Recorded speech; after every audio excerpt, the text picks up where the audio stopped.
नमस्कार, मैं पंडित भानु प्रताप नारायण मिश्र, श्री गणेश कथावाचक ज्योतिष शिक्षक धूम्रकेतु चैनल में आपका स्वागत करता हूं।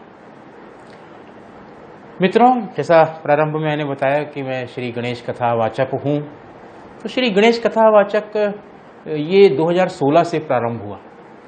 तो जो आज का विषय है कि जब दांत सोने के हुए वो किसके हुए और उसमें किसकी भूमिका रही, तो ये प्रश्न जो है वो गणेश भक्त हैं जो और जिन्होंने से पहले हिमाचल प्रदेश के बहुत ही खूबसूरत शहर पर्यटन नगरी कौसानी, तो समझिए कि उत्तराखंड में है, लेकिन हिमाचल प्रदेश की जो खूबसूरती है वो पालमपुर में बहुत दिखाई पड़ती है।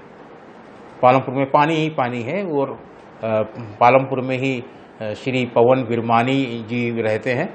उन्होंने सबसे पहले श्री गणेश कथा कराई थी।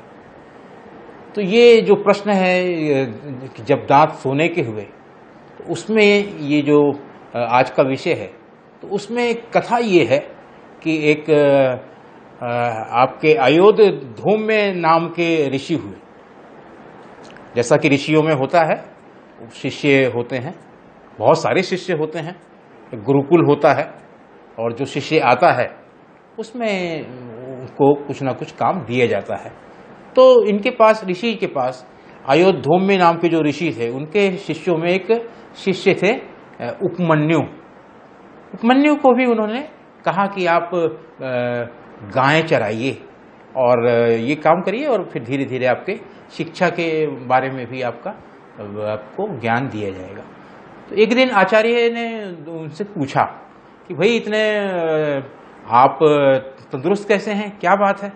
मन्यु ने कहा कि मैं लोगों से भिक्षा मांग लेता हूँ।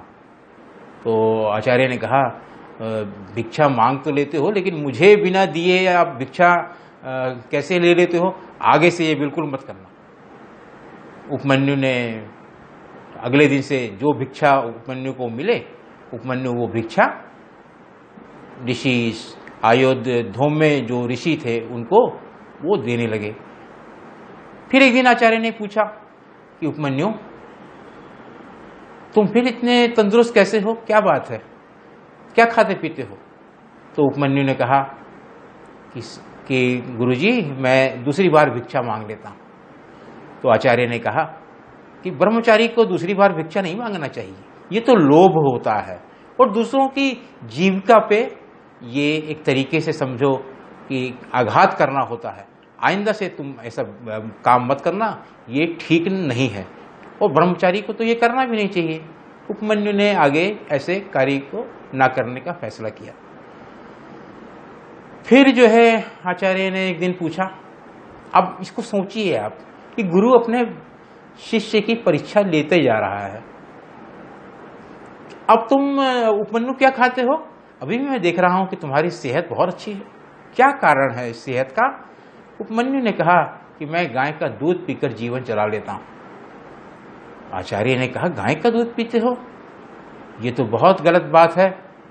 तुमको पता है कि बछड़े का ही गाय के दूध पे अधिकार होता है, तुम बछड़े की जीविका पे बाधा डाल रहे हो, तुमको ये शोभा नहीं देता है। उपमन्यु ने वहां भी गलती मानी और उपमन्यु ने कहा कि मैं आगे से ये कार्य भी नहीं करूंगा।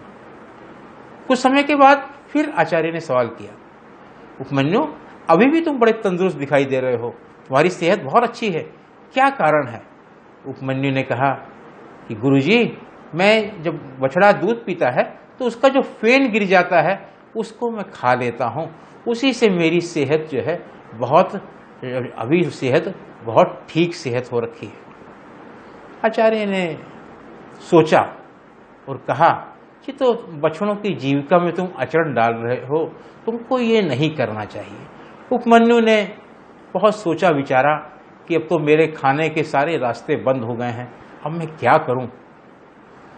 एक दिन उपमन्यु ने जब देखा कि उसके पास खाने को कुछ नहीं है, तो उसने आक के पत्ते खा लिए। आक बड़ा जहरीला होता है और आक जो है वो शिवजी को बहुत प्रिय है। अगर आप जल चढ़ाएं तो भांग, धतूरा, आक, बेलपत्र, शमी, दूर्वा, भस्म ये शिव जी को बहुत प्रिय है। तो वही आग का पत्ता उपमन्यु ने ग्रहण कर लिया, खा लिया, और उसकी आंखों में रोशनी चली गई और वो गायों को चराते चराते अचानक एक कुएं में गिर गया। जब काफी समय बीत गया तब आचार्य ने अपने शिष्यों से पूछा कि आज उपमन्यु कहाँ रह गया भाई? उपमन्यु को देखो, कहीं उसके साथ कुछ अनहोनी तो नहीं घट गई है। सब लोग ढूंढने लगे। तो वो जाकर आचार्य ने कहा, उपमन्यु तुम कहाँ हो बेटा, बोलो। तो उपमन्यु ने आवाज दी कि गुरुजी मैं इस कुएं में गिर गया हूं। गुरुजी इस कुएं के पास आए और पूछा कि बेटा तुम्हारी ऐसी हालत क्यों हो गई है? तब उपमन्यु ने कहा कि मैंने आग के पत्ते खा लिए थे, इसलिए मेरे आंखों की ज्योति चली गई है। तब आचार्य ने कहा, ऋषि ने कहा, उपमन्यु बिल्कुल चिंता मत करो बेटा, जो तुमको मैंने देवताओं के चिकित्सक, देवताओं के वैद्य अश्वनी कुमार जी का मंत्र जाप दिया है, उसका जाप करो। मुझे पूरी उम्मीद है कि वो तुम पे प्रसन्न हो जाएंगे। उपमन्यु ने गुरु के वचन को पूर्ण तरीके से सत्य मानकर स्वीकार किया और देवताओं के वैद्य अश्वनी कुमार जी का उसने मंत्रों द्वारा आवाहन शुरू कर दिया। कुछ समय के बाद ही अश्वनी कुमार उसकी मंत्र शक्ति से प्रसन्न हो गए और प्रकट हो गए और उपमन्यु से कहा, नेत्र खोलो, हम आ गए हैं, बताओ हम तुम्हारी क्या इच्छा पूरी करें। अब उपमन्यु की तो आग की ज्योति चली गई थी। उपमन्यु ने कहा कि प्रभु मैं तो देख नहीं पा रहा हूं। तो अश्वनी कुमार ने कहा, लो तुम ये पुआ खाओ। तो अश्वनी कुमार ने पुआ दिया। उसके पीछे एक कारण था, वो ये देखना चाहते थे कि उपमन्यु में कितनी गुरु भक्ति बाकी है। उपमन्यु ने कहा कि मैं ये पुआ तभी खाऊंगा जब पहले अपने गुरु को भेंट करूंगा, गुरु को निवेदन करूंगा, क्योंकि गुरु ने पहले उसको कहा था कि बिना मुझे कुछ निवेदन किए तुम कुछ भी ग्रहण नहीं करोगे। तो अश्वनी कुमार ने फिर कहा कि हमने तुम्हारे गुरु को भी ये दिया था और उन्होंने तो अपने गुरु से नहीं पूछा था, पुआ तुरंत खा लिया था। तब उपमन्यु ने कहा कि मैं ऐसा नहीं कर सकता। इससे सुनकर अश्वनी कुमार बहुत प्रसन्न हुए और उन्होंने कहा, उपमन्यु आज से तुम्हारे दांत सोने के हो जाएंगे और जो जो भी तुम्हारी इच्छाएं होंगी वो पूर्ण होगी। और साथ में आचार्य जब आ गए, धौम्य ऋषि आयो, धौम्य ऋषि, तो उन्होंने भी कहा, बेटा मैं तुम पर बहुत प्रसन्न हूं, तुम्हारे अंदर समस्त वेद अपने आप ही प्रकट हो जाएंगे। तो गुरु भक्ति जो है वो उसका यही परिणाम होता है। इसीलिए हम लोगों को सदैव गुरु का आदर करना चाहिए, सम्मान करना चाहिए, और अगर गुरु मौजूद हो तो मौन धारण करके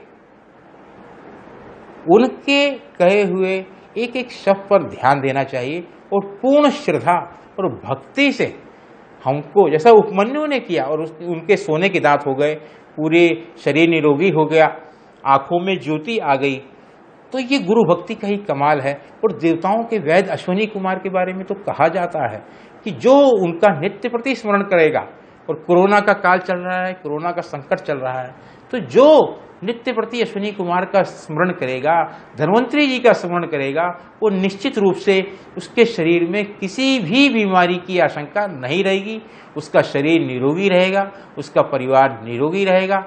आपको ये कथा कैसे लगी? आपके मन में कोई और सवाल हो तो आप धूम्रकेतु चैनल में डिस्क्रिप्शन पे जाकर वहाँ टेलीफोन नंबर लिखा हुआ है, मैं भी टेलीफोन नंबर बोल देता हूँ, 9810164171 पे कमेंट करिए। धन्यवाद। जय गणेश।